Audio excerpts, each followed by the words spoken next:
여러분 안녕하세요. 자, 오늘은 교과서 58쪽부터 60쪽까지 내용을 먼저 일단 살펴보는 시간을 갖도록 하겠습니다. 58쪽에 나오는 관계는 첫인상부터 시작된다라는 어떤 책에, 이 책의 제목이 관계 심리학이라는 책에 나오는 내용이거든요. 거기에 첫 번째 챕터인 부분을 일부분만 우리 교과서에 실어 놓은 것입니다. 그 일부분의 내용을 한번 살펴보는 시간을 갖도록 하겠습니다. 자, 먼저 가부터 한 장 넘겨서 이제 60페이지 마지막 부분을 보면 자까지 이런 여러 개의 문단으로 구성된 짧은 글인데 먼저 각 문단마다의 중요 내용을 문장을 찾고 중요한 문장이라고 생각되는 것에 밑줄을 치고 그 다음에 각 문단마다 내용을 한번 정리해 보면서 글 전체의 내용이 무엇인지를 정리해 보는 시간이 바로 오늘 수업 시간이 되겠습니다. 어, 먼저 이 글의 가 문단부터 한번 들어보도록 하겠습니다. 관계는 첫인상부터 시작된다. 이철우. 사람 사이의 모든 관계는 만남에서 시작된다. 만남 없는 관계란 있을 수 없고, 설사 있다 하더라도 극히 드물다. 다른 사람과 직접 얼굴을 마주하는 만남이 일반적이지만, 전화나 전자우편을 통한 만남도 얼마든지 있을 수 있다. 이러한 만남 가운데 가장 중요한 것은 첫 만남인데, 왜냐하면 사람들이 처음에 형성된 인상을 좀처럼 바꾸려 하지 않기 때문이다. 자, 잠시 중단을 하고요. 자, 이 부분 여러분은 이미 다 선생님이 미리 숙제로 읽어보라고 했기 때문에 당연히 읽었을 거라는 믿음으로 선생님이 수업을 진행합니다. 가 부분 내용에서 보면은 정말 중요하다고 생각하는 어떤 내용이 나오는데 선생님은 이 부분이라고 생각해서 여기에 괄호를 해봤어요. 여러분도 선생님처럼 이 뒷부분 마지막 문장에 밑줄을 쳤는지 모르겠네요. 가장 중요한 건 첫 만남인데 왜냐하면 처음에 사람이 딱 보고 그 처음에 형성된 그 인상을 좀처럼 바꾸려 하지 않기 때문이다. 그래서 첫 만남이 중요하다. 내가 그 뒤에 아무리 잘해도 첫 만남에서 좀 이상하게 보이면 사람이 나에 대한 인상을 바꾸지 않으니까 나는 너무 손해지요. 뭐 그런 식으로 첫 만남이 중요하다는 내용이 여기에 나오고 있습니다. 선생님은 이게 제일 중요하다고 생각해서 마지막 문장에 밑줄을 쳐봤습니다. 혹은 첫 번째 문장에 밑줄 친 친구도 있을 것 같아요. 사람 사이의 모든 관계는 만남에서 시작된다. 막 이런 데 밑줄 친 친구 있지 싶은데 이 내용보다는 이 마지막 문장이 훨씬 중요한 내용을 담고 있습니다. 그래서 이 첫 번째 문장에 밑줄을 치는 것은 조금 맞지는 않는 것 같아요. 자, 이 내용을 한번 정리해서 선생님이 한 문장으로 요약해 봤는데 첫 만남이 중요한 까닭이라고 정리를 해봤습니다. 여러분도 가 문단 끝나는 여백에다가 이렇게 한번 적어볼까요? 첫 만남이 중요한 까닭. 요쯤에다가 쓰면 될 것 같아요. 여기 빈 부분 있죠? 여기다 쓰고요. 그 다음 나부터 이제 뭔가 본격적인 내용이 나온다는 느낌을 여러분도 받았지 싶은데요. 계속 들어볼게요. 사람들이 첫인상을 형성할 때에 사용하는 정보는 대단히 제한적이다. 쓸 수 있는 정보라고는 기껏해야 상대의 얼굴 생김새, 체격, 키 등의 겉모습과 몸짓, 말투 정도이다. 하지만 이러한 정보만으로도 우리는 상대의 첫인상을 무리 없이 형성한다. 무리가 없는 정도가 아니라 첫인상만으로 상대의 성격뿐만 아니라 모든 것을 판단해버린다. 자, 나문단 나왔는데 선생님은 여기서 뭘 중요하다고 생각했었냐 하면은 첫 번째 문장 있죠. 사람들이 첫인상을 형성할 때 사용한 정보는 대단히 제한적이다. 대단히 제한적이다. 여기 밑줄을 치고. 자, 그런데 이렇게 조금밖에 정보를 못 얻으면서도 이 첫인상만으로 상대의 성격뿐만 아니라 모든 걸 판단한다. 오, 진짜 꼴랑 그 뭐 얼굴 좀 생긴 거 보고 체격, 뭐 키, 뭐 이 정도 봐놓고서는 저런 사람이겠군. 이러고 모든 걸 판단해 버린답니다. 이 두 개 문장, 처음 문장, 마지막 문장이 너무 중요한 내용인 것 같아서 선생님은 이렇게 두 군데의 밑줄을 잡았습니다. 자, 이 내용을 가지고서 내용을 정리해 볼게요. 선생님 이렇게 정리했어요. 제한된 정보만으로 첫인상을 형성. 이렇게 여러분도 나 옆에다가 적어 놓으면 되겠습니다. 필기를 빨리빨리 못 따라올 때는 영상에 정지 버튼을 누르고 필기하고 다시 또 플레이 버튼 눌러서 계속 수업 듣고 하면 되겠죠. 자, 이제 다음 부분 들어봅시다.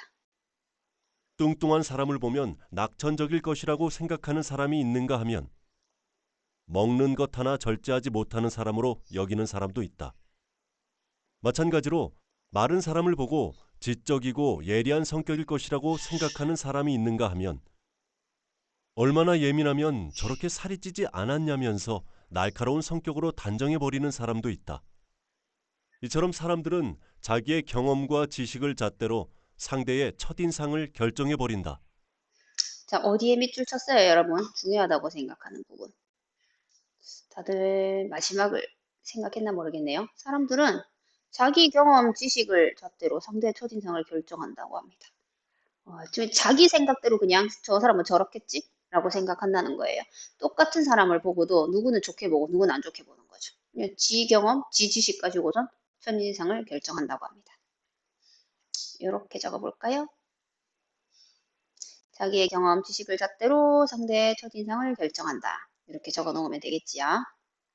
자, 이제 짧은 그림 라 들어볼까요? 잘못 큰일 났네. 어쩌지?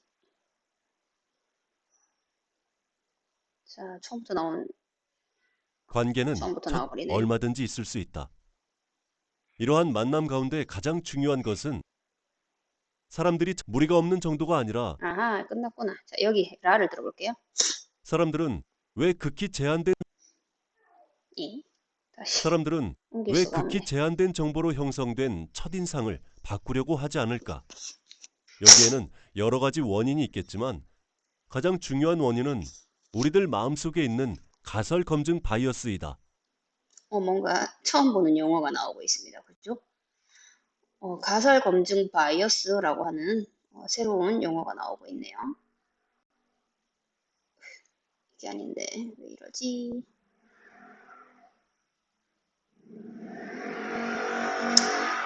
잠깐만요. 이걸 나오네. 그리기 쓰기인데. 자, 가설 검증 바이어스에다가 여러분 다 밑줄을 쳤겠죠. 왜 바꾸려고 하지 않을까? 첫인상을 바꾸려고 하지 않을까? 가설 검증 바이어스 때문이다. 이렇게 밑줄을 치면 될 것 같아요. 원인은 다른 원인도 분명히 있겠지만 제일 중요한 건 가설 검증 바이어스 때문에 그렇게 조그만한 정보 가지고서 형성한 첫인상도 잘 안 바꾼다고 합니다. 정말 궁금하죠? 가설 검증 바이어스가 뭔지. 자, 그래서 선생님이 이렇게 정리했어요. 사람들이 첫인상을 바꾸려고 하지 않는 까닭은 가설 검증 바이어스 때문이다. 너무 길어서 이제부터 가검바라고 줄여서 얘기할게요. 정신 안 차리면 야 가검바가 뭐야 이렇게 얘기하지 말고 아이스크림 이름이냐 이렇게 묻지 말고 가설 검증 바이어스입니다. 이렇게 적어 놓읍시다 여러분.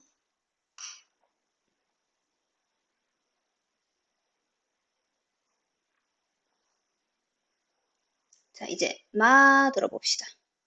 첫인상이 형성되고 난 다음에 사람들은 자신의 판단이 옳다는 것을 증명하는 정보만 선택적으로 받아들이고 자신이 내린 판단에 들어맞지 않는 정보는 무시하거나 쉽게 잊어버린다. 뚱뚱한 사람은 절제력이 부족하다고 생각하는 사람은 뚱뚱한 사람의 여러 행동 중에서 자기의 생각에 부합하는 것만 기억하고 나머지는 아예 무시해버린다. 이 사람은 이러한 과정을 거듭하면서 자기의 생각이 옳다고 제멋대로 확신해버린다. 이러한 현상을 사회심리학에서는 가설검증 바이어스라고 부른다. 자 이제 뜻이 나왔죠. 아 이런 거 보고 가설 검증 바이어스 가검바라고 하는 거구나. 여기죠. 첫 번째 문장. 첫인상이 형성되고 난 다음에는 이제 내 판단에 옳다고 생각되는 정보는 딱딱 기억해서 받아들이고 내가 내린 판단에 들어맞지 않는 정보는 그냥 잊어버리는 거. 뭐 아무리 반대되는 행동을 해도 그건 기억을 안 해주는 거예요. 내가 판단했는 정보에 들어맞는 행동을 할 때만 그건 역시 내 판단이 맞았어. 이러면서 그것만 기억을 한다고 합니다. 그게 바로 심리학에서 말하는 가검바인 것입니다. 자, 이렇게 해서 가설 검증 바이어스의 개념이라고 정리를 하면 되겠죠?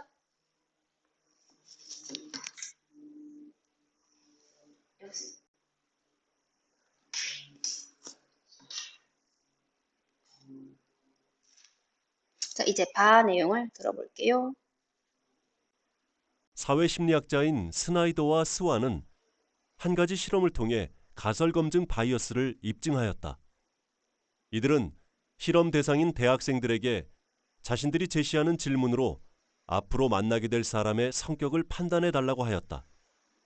그러고 나서 이들은 내향적인 성격임을 증명하는 질문과 외향적인 성격임을 증명하는 질문 26개를 대학생들에게 보여주었다. 그런 다음 어떤 사람을 만났을 때 그 사람의 성격을 판단하는 데 도움이 될 것 같은 질문 12개를 자신들이 제시한 26개의 질문 중에서 선택하라고 했다. 일반적으로 사람의 성격을 파악하기 위해서는 다양한 질문을 선택하기 마련이다. 하지만 실험 결과 대학생 대부분은 그 사람의 성격이 외향적인가 내향적인가를 먼저 판단한 다음 그것을 뒷받침할 수 있는 질문만 선택하였다. 가설 검증 바이어스가 입증된 것이다. 자, 다 들었죠? 무슨 내용인지 이해했습니까? 질문 일단 26개를 줬어요. 내향적인 성격임을 증명하는 질문, 외향적인 성격임을 증명하는 질문 26개. 그러면은 뭐 한 13개, 13개 아마 이렇게 줬을 것 같아요. 그죠? 그렇게 하면 26이 되잖아요. 자, 그 다음에 어떤 사람 딱 보여주고 나서 이 사람 성격 맞추는데 도움이 될 만한 질문 딱 12개만 골라보세요 라고 얘기했더니 골고루 고르는 게 아니고 아까 13개, 13개를 줬다고 했잖아요. 그럼 이쪽에서 뭐 한 5개, 이쪽에서 한 뭐 5개 이렇게 골라내는 게 아니고 아, 저 사람 좀 보니까 좀 내향적일 것 같아. 이러면 이쪽 편에 해당하는 질문만 12개를 골라내고, 저 사람 되게 활발할 것 같은데? 외향적일 것 같아. 이렇게 딱 판단을 하면 외향적인 거랑 관련된 질문만 여기서 골라서 다 12개를 골라버린다는 얘기죠.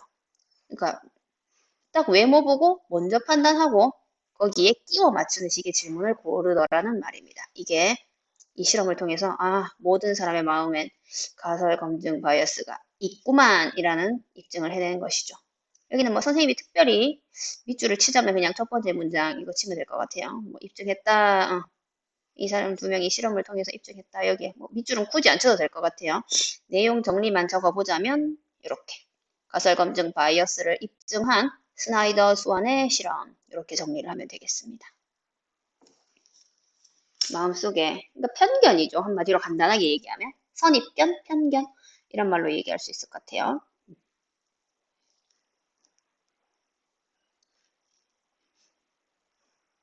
좋습니다. 자, 그 다음에 마지막 페이지 들어볼게요. 4 들어봅시다. 이러한 가설 검증 바이어스는 첫인상뿐만 아니라 우리의 생활 전반에 영향을 미치고 있다. 혈액형에 따라 성격을 분류하는 혈액형 성격학이 들어맞는 것처럼 생각하는 주된 근거도 가설 검증 바이어스이다. 사람들은 상대의 혈액형에 부합한다고 생각하는 성격이나 행동만을 의도적으로 수집하고 또 그것들을 축적하여 혈액형이 성격과 관련 있다고 믿는다. 가령 사람들은 A형인 사람의 여러 행동 중 내성적이고 소심하다는 것을 입증할 수 있는 정보만을 받아들인다. A형의 사람이 대범하게 행동하는 것을 보더라도 대수롭지 않게 받아들이고 그것은 곧 기억에서 사라진다. 기억에 남는 것이 내성적이고 소심한 행동뿐이다 보니 혈액형 성격학이 맞는 것처럼 여기는 것이다. 자, 뭐 A형은 소심해, B형은 뭐 발랄해, 뭐 그런 거 있죠. AB형은 이상해. 이거 우리나라랑 일본밖에 없는 거 알고 있습니까, 여러분? 진짜 다른 나라에는 혈액형에 따라서 성격이 다르다는 사실 자체를 들어본 적이 없습니다. 사실이란 말을 붙여서도 안 되겠지만 우리나라랑 일본만 무슨 점 보는 것 같이 이게 너무너무 안 좋은 편견인데 혈액형에 따른 성격이 있다고 지금도 너무 많은 사람들이 그렇게 생각하고 있죠. 우리나라 사람들은 정말 조금도 관련이 없다는 사실을 여러분들이 이걸 읽으면서 기억을 할 수 있어야 되겠습니다. 자, 그러면 중요한 내용의 밑줄을 치자면 어디 쳤나요, 여러분? 첫인상뿐만 아니라 우리의 생활 전반에 영향을 미치는데 그 중에 혈액형 성격학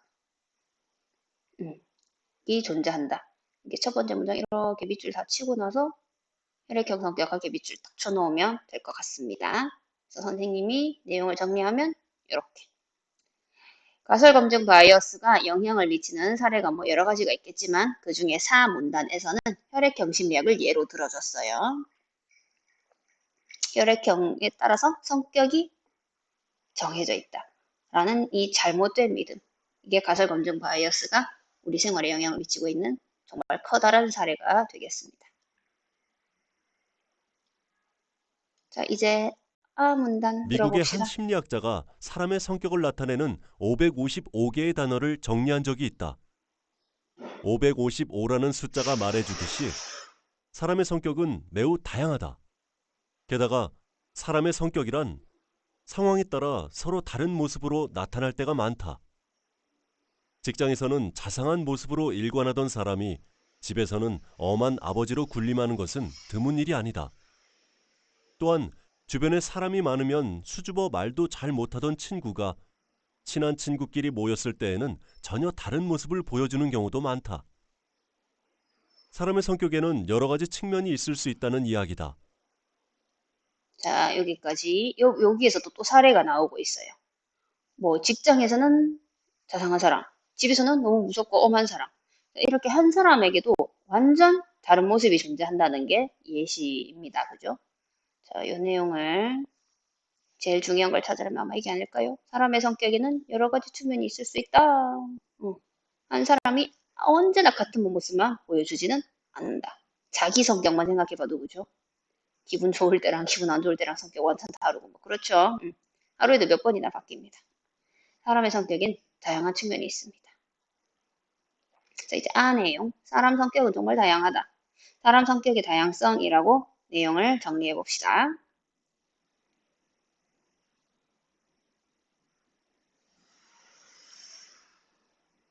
자, 이제 마지막 문단입니다. 첫인상은 여러 측면이 있을 수 있는 상대의 성격을 제한된 정보뿐인 자기의 잣대로 재단하여 마음대로 형성한 것이기에 위험하다. 이 모두가 가설 검증 바이어스 때문이라는 것은 두말할 필요가 없다. 따라서 우리는 가설 검증 바이어스를 버리고 지속적인 관계를 통해 상대의 실제 모습을 보아야 할 것이다. 뭔가 당부를 하면서 끝나네요. 그죠? 자, 중요한 이 사람이 꼭 전하고 싶은 말씀. 첫인상 가지고서 뭔가 판단하는 건 위험하다. 그래서 우리는 가건반은 버리자. 정말 지속적으로 만나고 또 대화해보고 이렇게 관계를 통해서 실제 모습을 보자. 이게 이 사람이 하고 싶은 진짜 마지막 말이어야 되겠습니다. 내용도 정리해서 적어보자면 이렇게 적으면 되겠죠? 상대의 실제 모습을 보는 것이 중요하다. 실제 모습을 봐야지. 내 마음대로 판단해서 거기에 맞는 정보만 계속 취해서 그 사람 잘못 판단하는 일이 없어야 된다는 게 이 사람의 주장입니다. 당연한 당부가 되겠네요. 그죠? 자, 이렇게 해서 각 문단별로 중요하다고 생각되는 내용에도 밑줄을 쳐보고 또 각 문단의 내용을 간단하게 요약해서 적어보기도 하였습니다. 자, 그러면 이 글의 종류가 뭔지 여러분 알겠습니까? 다 읽어보면 알겠지만 뭔가 중요한 정보 같은 거, 가설 검증 바이어스라는 어떤 개념에 대한 여러 가지 정보를 전해주었죠. 그래서 이 글은 설명하는 글이기 때문에 설명문이 되겠습니다. 설명문은 몇 단 구성인지 초등학교 때 배웠는지 모르겠네요. 설명문은 3단 구성입니다. 처음, 중간, 끝. 처음, 가운데, 끝. 이렇게 3단으로 나누을 수가 있는데 지금 이렇게 자까지, 가에서부터 자까지의 문단으로 구성된 이 짧은 글을 세 덩어리로 한번 나눠 볼게요. 그럼 여러분들 처음은 몇 문단까지를 처음으로 보면 될까요? 내용상 가입니다. 가 하나만이 처음에 해당한다고 보면 되겠어요. 이제 뭐 시동을 걸고 내가 무슨 내용을 시작할지 뭐 이렇게 운을 띄우는 그런 부분이죠. 이 내용을 정리해 보자면 여러 만남 중에서 다양한 만남이 존재하지만 첫 만남이 중요한 까다. 왜냐하면 사람들이 너무 첫 만남 하나 가지고서 첫인상대로 막 판단하고 이러니까 첫 만남이 진짜 중요하더라는 내용이 처음 부분의 내용이었고요. 그 다음 몸통 부분이라고 할 수 있는 중간 부분은 어디서부터 어디까지로 자르면 될까요? 나부터 아까지라고 보면 되겠습니다. 여기가 뭔가 중요한 어떤 정보들을 담고 있는 그런 부분입니다. 내용을 정리하자면 가설 검증 바이어스에 대한 내용이 되게 많이 나왔죠. 그래서 가검바의 개념, 그 다음에 예시, 사례 이런 것들을 소개해 준 부분이 몸통 부분에 해당하는 중간이 되겠습니다. 요 내용들은 선생님이 지금 따로 세 덩어리로 나눠서 정리해주고 있는 부분은 60페이지나 뭐 58페이지나 이런 여백에 여러분이 정리해 놓으시면 됩니다. 이제 그럼 나머지 한 문단 남았는데 그게 자연스럽게 당연히 끝이 되겠죠. 자 문단이 끝인데 이거. 내용은 가설검증 바이어스의 위험성. 자 마음대로 편견, 선입견이잖아요. 이런 거 가지고서 막 판단하는 것의 위험성. 그러니까 제발 실제 모습을 보자는 글쓴이의 당부로 이제 끝이 나는 내용이었습니다. 이렇게 정리를 교과서에다 해보도록 하세요.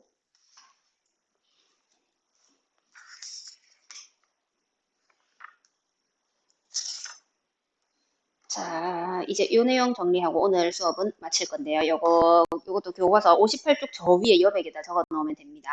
이 글은 설명문이고요. 방금 설명하는 글이라고 해서 3단 구성으로 한번 잘라봤죠.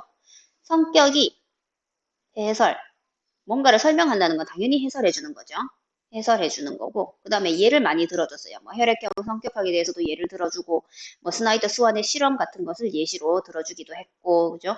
예도 많이 들어주는 설명문이었고, 그 다음에 설명문은 당연히 어떤 정보를 전달해 주는 내용이니까 당연히 객관적인 시선으로 글을 쓰겠지요.